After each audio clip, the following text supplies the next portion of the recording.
Morning, Dorcas.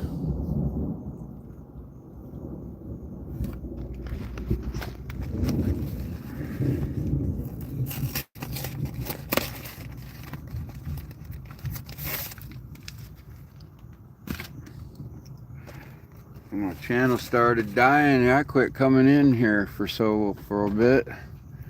I got a little busy. Had some major malfunctions with the boat and had to take care of them. I actually should probably show that, how I'm fixing that. On the way over here from, we're coming across Lake Okeechobee, there was a lot of big boats that came by. There's long stretches of narrow channel where they go high speed. And, I got like all these 60-foot yachts coming at me. Most of them don't slow down. A lot of them don't. But they send a 8-foot high wall of water at you in succession. Like there's like 15 waves in a row, 8-foot high, that slam you into the shore. And they think it's funny. But it caused a lot of damage to my boat. And the worst part, a lot of these yacht owners, they don't have to have numbers on it because they keep their, they'll have the Coast Guard registration that's inside the boat.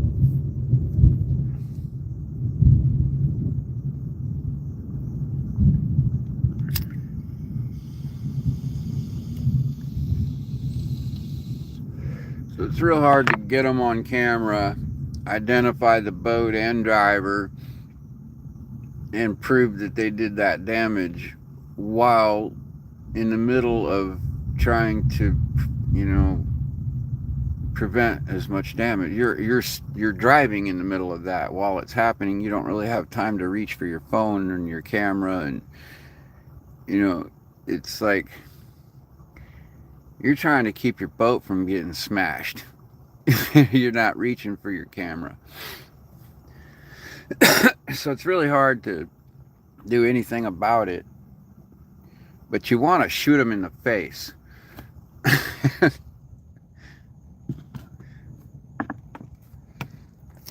Good morning, Max. I'm not ignoring you. But anyway, it smashed the bottom and it broke some of the structure on the amas and smashed a hole in the bottom of the boat. Okay, so I'm in water where it's really, what are you gonna do? I woke up the next day in a pool of water. I bailed all the water out and sit back down to take a break, and by the time I was done having a cigarette and a coffee, I was sitting in a pool of water again. It says, okay, this is not just rainwater got in. I got a different issue, and so I went to the front and traced it back and had to clear out all the stuff out of the way that I got stored in there, and had to take the cushioning out, the flooring, and I found where the stresses were and the cracks. And let's see, I really should show you how I dealt with that, or how I am dealing with it, because I'm still dealing with it. But this is the kind of thing that if you don't know what to do, it's going to be an all is lost situation where you're going to sink. And one of the reasons I never go offshore in a fiberglass boat, or any boat, I don't go offshore without a tub of hydraulic cement.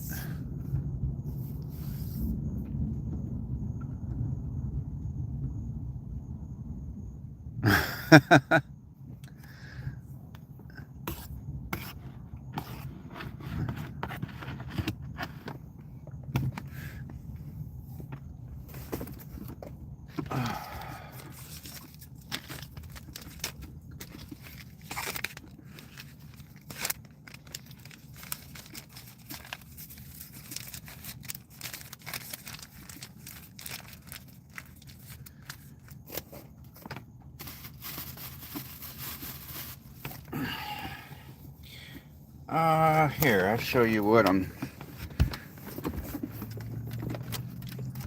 let me show you guys for the first time ever. I'll show you under the deck here. So you see, I got a big mess going on, making breakfast. I just,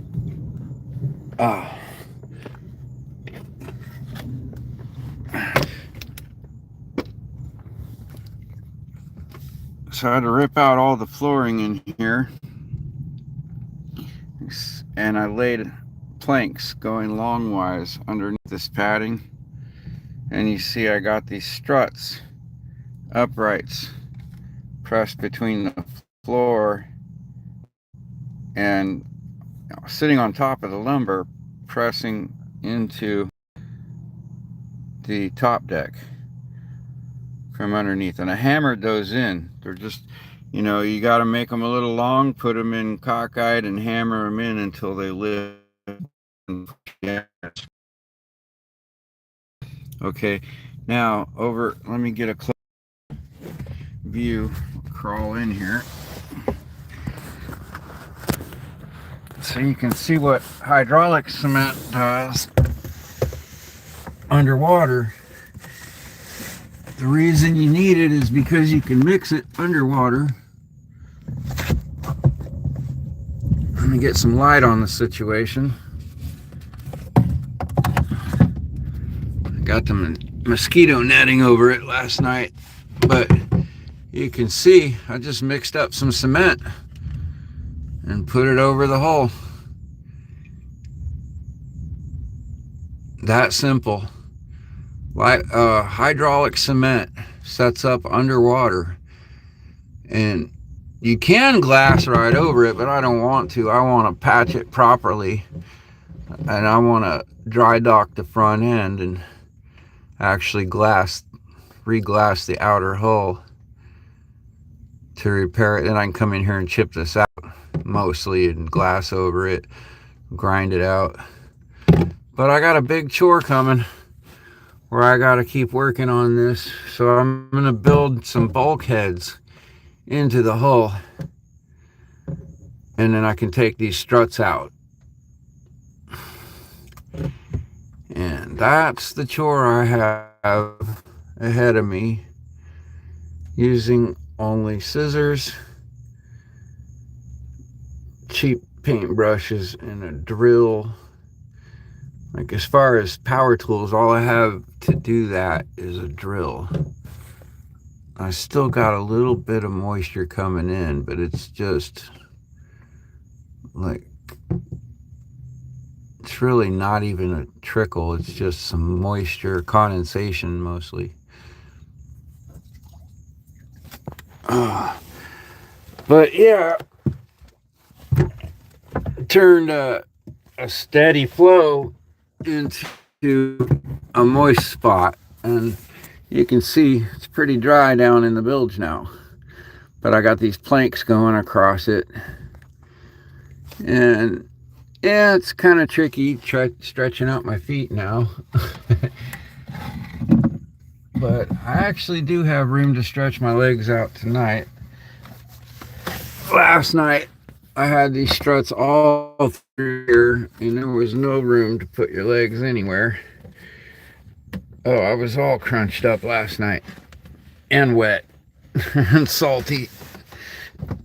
I think I'm just going to build some cabinets into here, and make a narrow, narrow, wide enough for me to lay in, but cabinets on either side with long storage. And I'll probably move the whole electrical system out of here, get it higher up in case that happens again and or I ever get flooded, I could have my at least have the voltage controller up above the deck.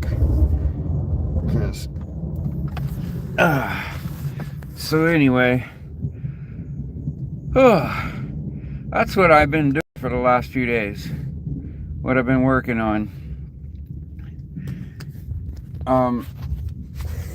The good part is that was already part of the plan. I had planned on doing all this eventually anyway. I mean, not the patch and all the struts, but I did plan on putting bulkheads in and side cabinets.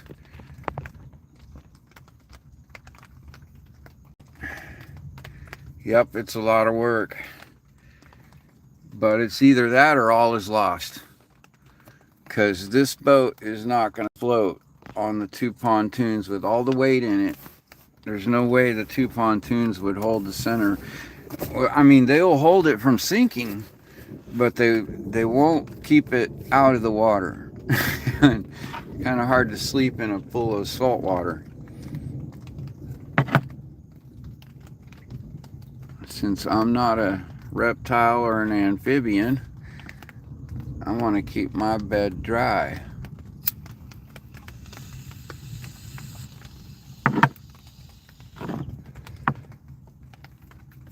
So anyway, you can see why I haven't been YouTubing for a little bit.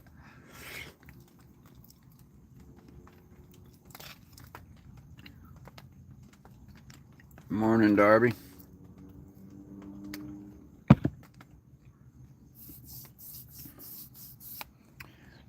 Also been missing work.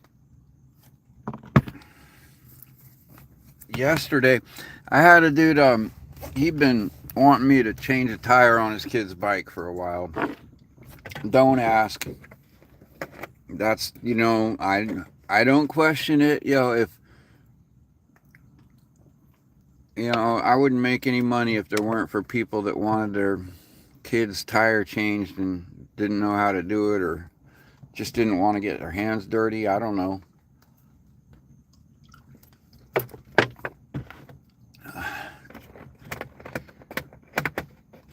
But he went and got the hydraulic cement. Morning, Adrian. He went and got the hydraulic cement for me, so I could just, you know, paddle over, pick it up, and come back. And then I worked it off by changing the tire on his kid's bike.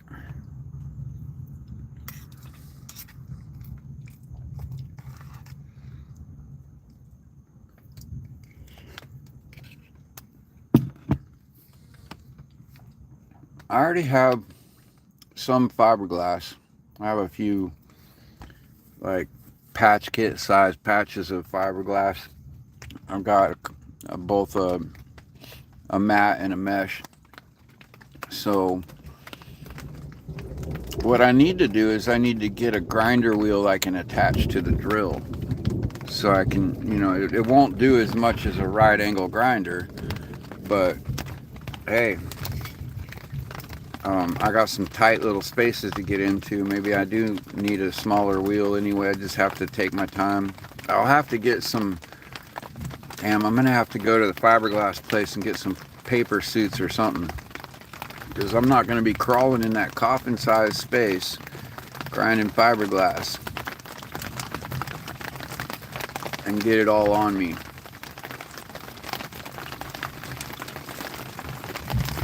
That would be no fun.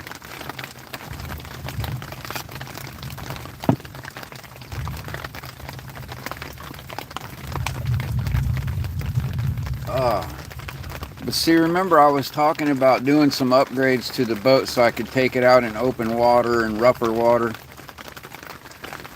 And essentially, in order to do all these repairs, I'm going to have to do that. I'm going to have to do the same things that it would take.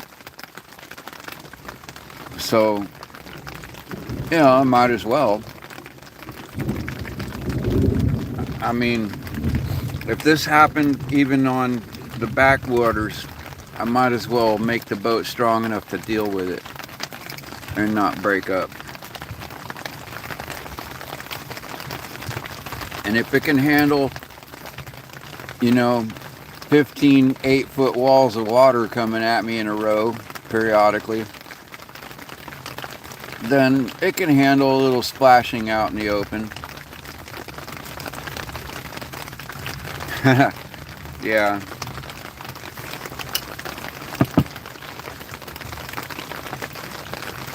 Well, there's ways to make fiberglass not so itchy.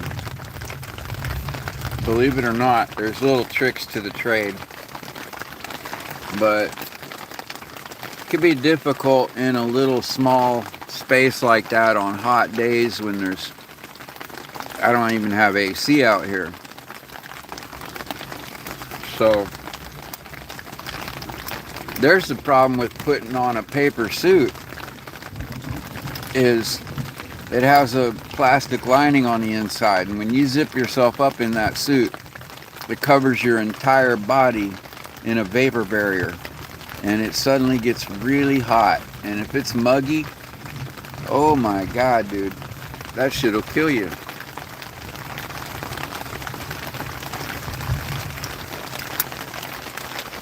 You'll fill the suit with your own sweat in minutes.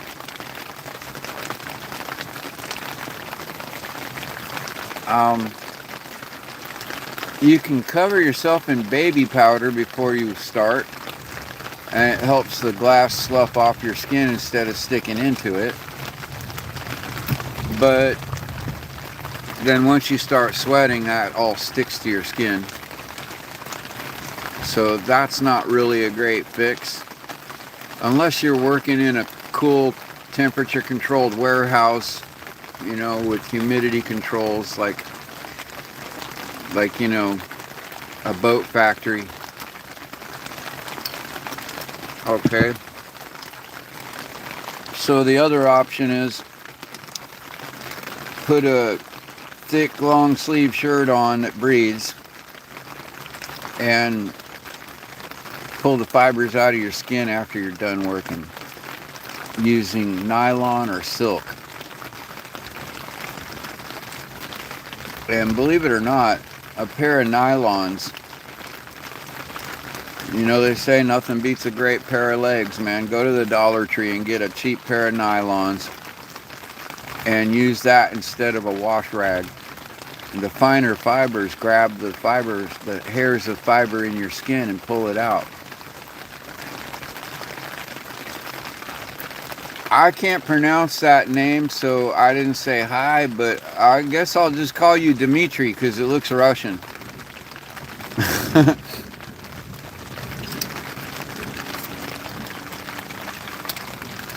Like, it seems like 70% of the Russians I've met were named Dmitry. So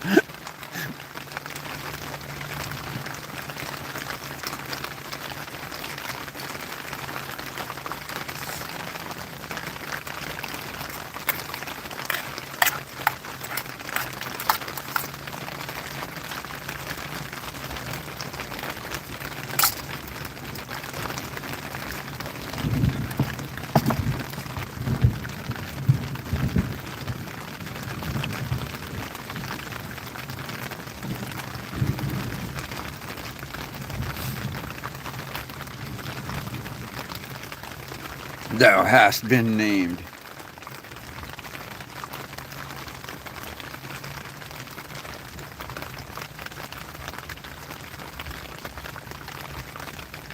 Hey, Maxwell, if you're going to speak in 17th century English, you need a T at the end of has. They just throw extra T's around in the old days. You know, they added extra T's and stuff. Morning, Devin.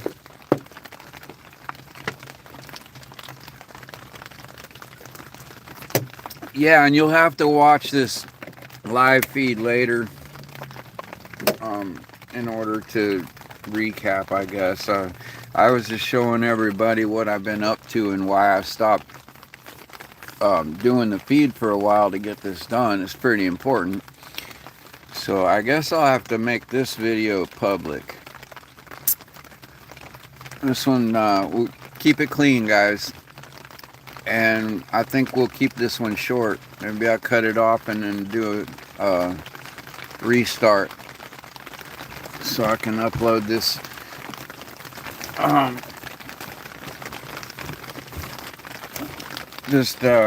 That way everybody that comes through can look at it, see what the hell I've been, why has he not been on? Is he still alive? Did his haters find him?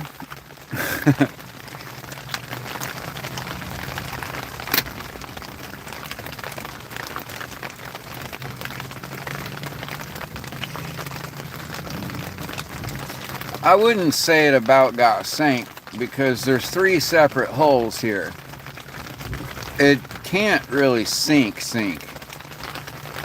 because I mean I can't say it can't because it could be completely broken into shards and then it would sink, but all 3 holes would have to shatter. And not just that, but the holes are compartmentalized, so there's different compartments separated full of air, so at some point some of that air is going to stop it from sinking.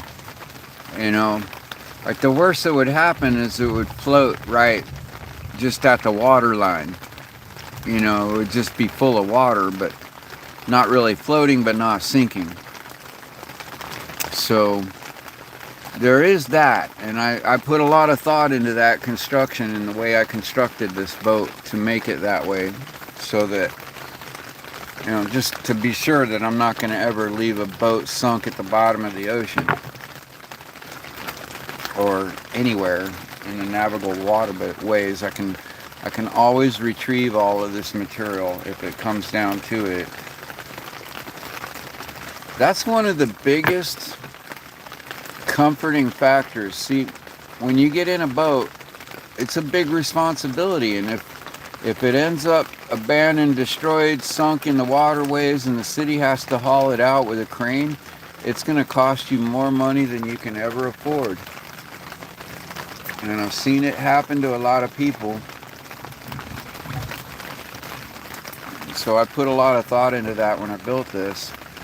Like, how can I avoid that even becoming an issue? Well, make it easy enough to haul out with a cable.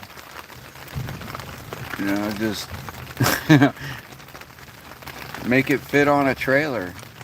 Make it modular. Make it where you can haul out the parts in your canoe if you have to.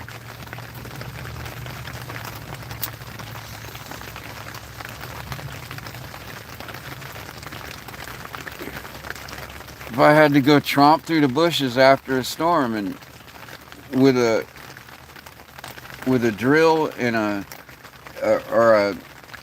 sawzall, you know, I can clean up the mess no matter what. Also, the fuel, like the fuel cans all float, so as long as there's some air in them, they're not going to sink. I keep them watertight. If I get a leak in one of the caps, I replace it. So I don't have a fuel spill problem. It's a 2-stroke, so there's no oil spill problem. It does the oil spilling as it goes over the years. But let me see. The other thing is batteries. Well, these are all sealed batteries, so as long as they don't go down, they're not polluting the environment. You know, they don't leak. If the boat filled with water, the batteries don't leak. They call that a maintenance-free battery, but I call it a scheme to get more money out of you because you can't maintain and upkeep the batteries. but it's nice in a marine environment to have that, because I don't plan on maintaining my batteries. If they're not working, I'm replacing them. But, you know, if I'm working in a shop or on a car, I want batteries I can maintain. I don't, you know, I'm not worried about them sinking in the ocean.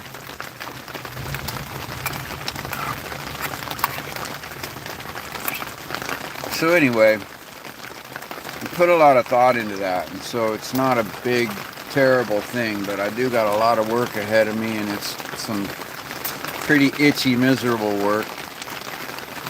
I got a good portion of the materials already.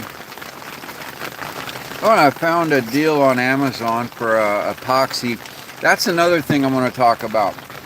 Okay, you got to repair like this. Let's say you're in a bigger boat and this happens. Same thing, but bigger boat. Okay, the bottom, let's say a big wave came, whatever, picked your boat up and slammed it, and the keel hit on a rock, and it shoves the hull upward into the boat, putting stress cracks on the sides.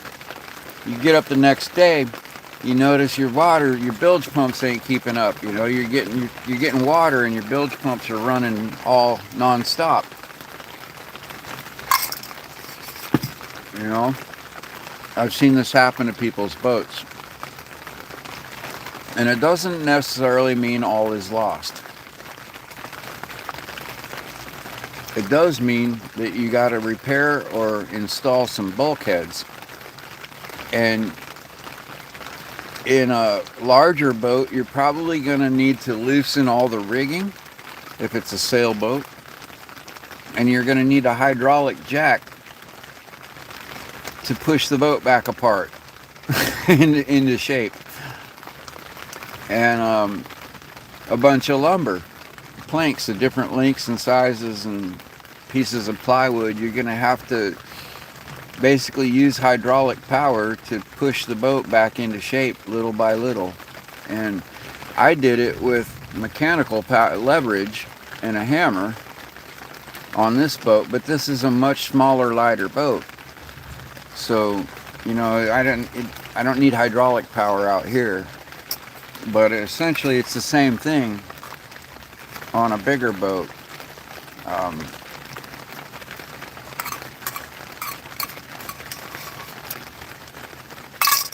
But number one thing is stop the water that's coming into your boat. And how do you do that when you're knee deep in water? Believe it or not, get a bucket of hydraulic cement. It's the only thing that will surely set up underwater that I know of that's really... Alright, look, I've tried all the epoxies, all the putties, the underwater putties, the two-part that you can dive under the... Those are great for diving up outside the boat and stuff in a hole. Some small hole. But something like this, you need the hydraulic cement. And then that stops the leak, and then you deal with it later. As in, you know, you clean up the hydraulic cement later. You can haul the boat out later to fix it. You can dry dock it, or, you know, you can actually glass right over the cement. But who wants a pocket of cement in the bottom of their boat? Oh, okay. Finally, I ate some oatmeal this morning. Not exactly what I had planned for the menu, but I wasn't feeling too hot, and I thought like eggs was a little too much this morning.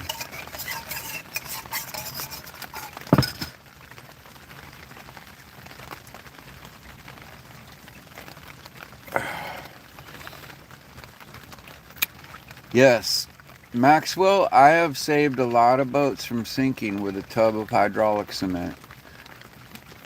I get, oh man, my buddy's 35 or 37 foot CNC, really nice boat. He didn't realize it, but when he got it, it had a bad valve, a seacock valve under one of the seats, and it basically was just pinned between the seat itself, the underside of the seat. It was like inside the seat cabinet. You could open up the seat cabinet and see this valve was about to break off below the valve, and the only thing below it is seawater, and it's a 2-inch hole in the boat. It's there to let water into the boat to run coolant through the engine, or air conditioning, like water cooled air conditioning system.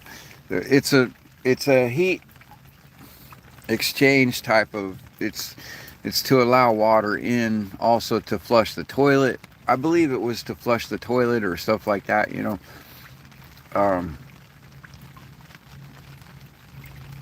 Anyway, the whole valve broke off, and it was everyone that could fit in that boat was passing buckets and bailing water with every pump that we could muster in the neighborhood, and that boat was still steadily sinking.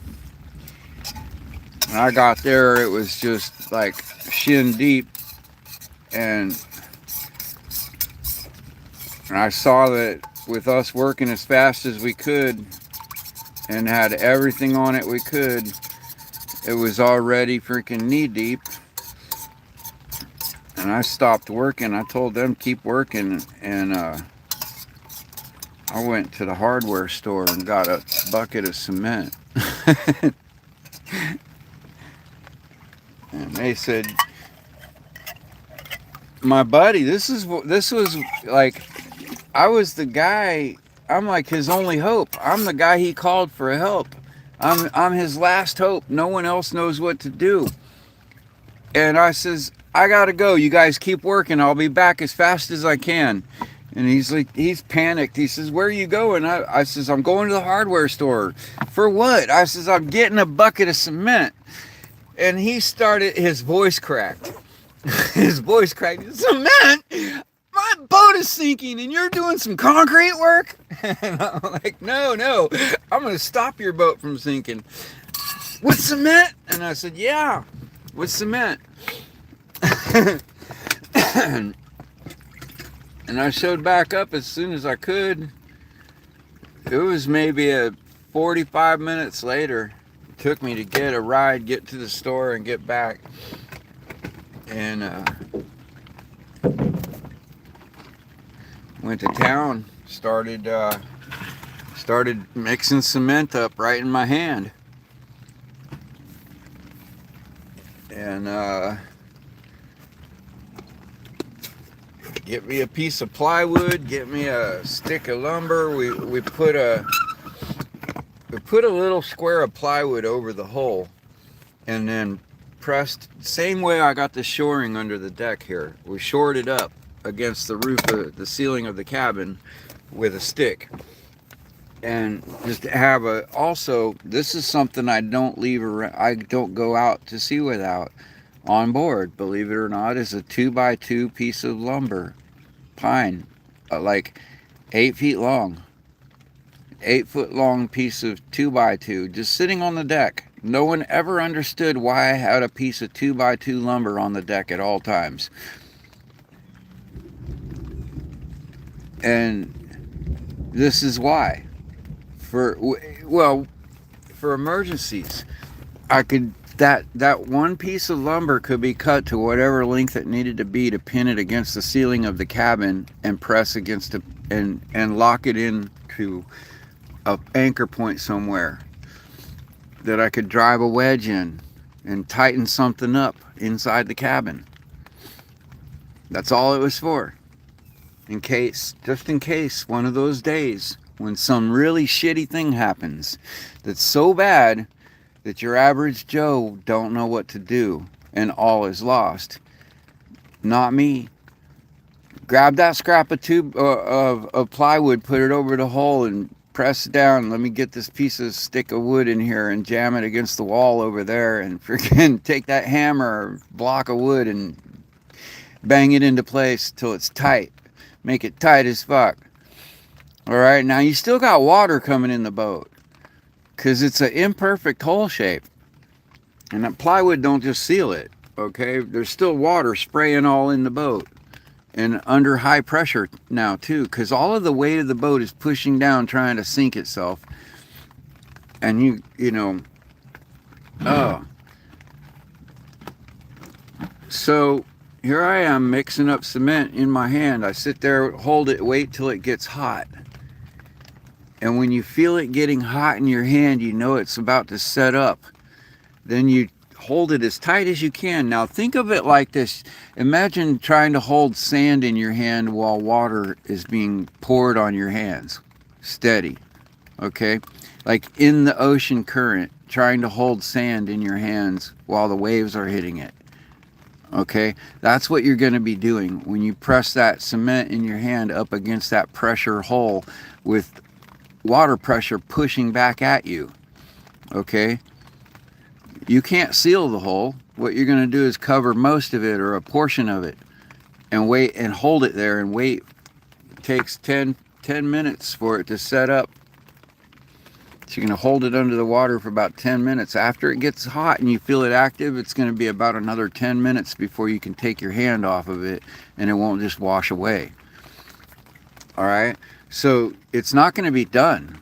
Just not going to be a one and done. You're going to mix some, hold it there, let it set up, and then mix some more in your hand. Make another handful, and then get it hot, and then hold it up right next to that spot and the next spot up. Wherever you feel the most pressure, that's where you press it in and hold it.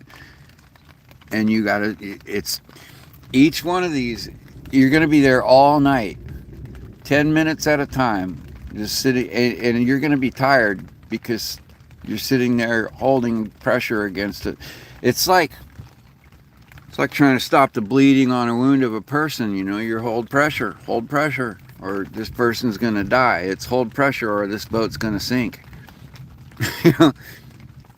And you keep doing that until you notice that you reach down there and you don't feel any water pressing through. And you look to the side.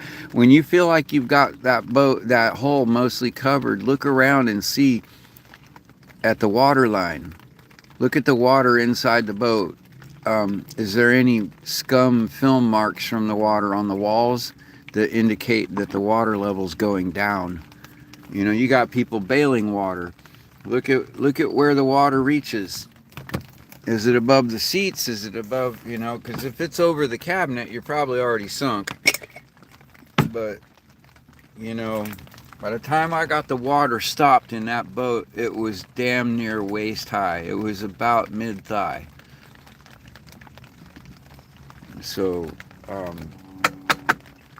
dude had just moved into this boat. He had sold everything in Louisiana, came here, bought that boat, and had just moved everything he and his girl owned into it, and had only been in it less than a week when this happened. It was like 2 days into it.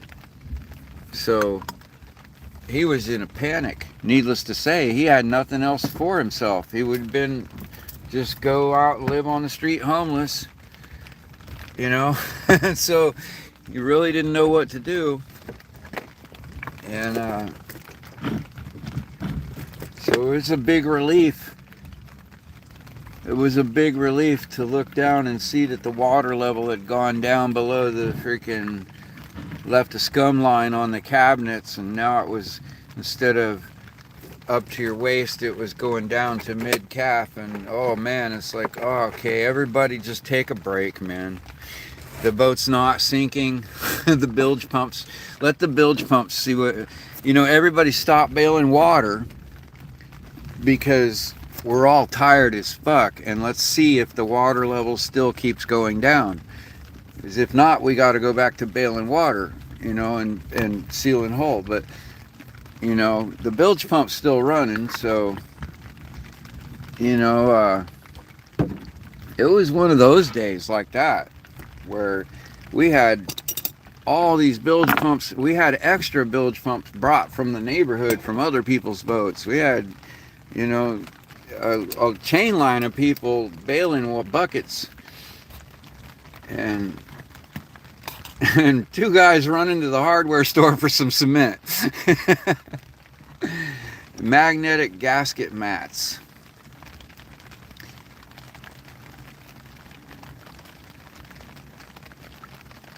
No, I don't know what you mean, but I don't know. Like this is a fiberglass hull, so I'm not too sure how a magnet would help me.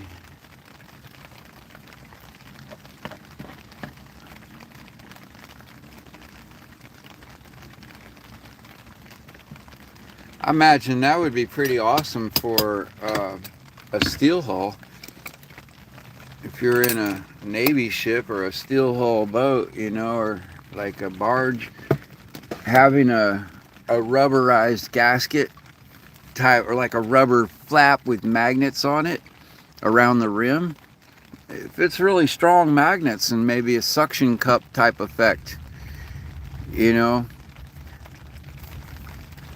you go down there and scrape the bottom clean and slap a rubber mat over it with some neodymium reinforced, you know, to keep the mat from just sucking into the hull. I've been in a creative thought pattern lately. Doing this kind of work makes me think, you know, and I actually thought of a new weapon system, and I might have to write to Northrop Grumman or some. I might have to write to one of these weapons companies for our military. That's not something you can give to the. If you shared something like that with a foreign entity instead of your own government, you'd become a traitor. Like they could literally put you in prison. That would be considered treason. Two-piece magnet. So it's magnet on the outside, magnet on the inside, and they attract each other through the fiberglass hull. Yeah, I don't know about that, because my Nordcon Fury was probably 3 or 4 inches thick at the hull. So magnet wouldn't really attract another magnet through it. But if you got on a brand new, one of the newer fiberglass hulls, they're pretty lightweight. They're pretty thin. So a strong enough set of magnets, I suppose, if they were aligned just so. I don't know if that would even. See, the thing is, Russell, you don't really need a magnet. Hey, Susan. You don't really need a magnet to hold it. If you get something that seals to the hull, it's really more about having the hull itself clean. Always scraped clean and free of barnacles, so it's a smooth surface. Because you can go under the water and put a plastic bag against the hull, and the water pressure will suck it in and plug the hull. Like if you're in a boat that's sinking like that, and there's no other, if you have nothing but a bath towel to dive down there and press tightly into the hull, do it. You know, do whatever it takes to slow the water coming into the boat. But just remember, the pressure is going to be from the outside pushing in. So it's really difficult to push back against that pressure from the inside without, you know, the bigger and heavier the boat, the more pressure there is. And so, you know, like if you're in a big barge or something, forget it. You're not pushing against that pressure. You're going to need a hydraulic ram, and there's really nothing to anchor it against that won't bend when you put that kind of pressure on it. Daryl, welcome back. Susan, welcome back. Clean the bottom of the boat. Devin, do you see what I'm dealing with here? You think I got time to scrape the bottom? No, I was planning on doing that in the when I get into cleaner waters. I'm not wading around in muck water like this to scrape the bottom. It's just not It's not on my plans. Oh. But that doesn't really matter if you're, there's so many other issues to deal with. Like if you have a big yacht, yes, you need to keep the bottom clean if you're cruising offshore. Like before you go offshore, make sure you give it a good scraping. It's going to run smoother. You're going to waste less gas. Before you go on any trips, make sure the bottom's clean. But if there's any chance of you getting a hole in the boat and you want to repair it, a smooth, clean bottom makes a big difference in whether or not you can get something to seal against the hull.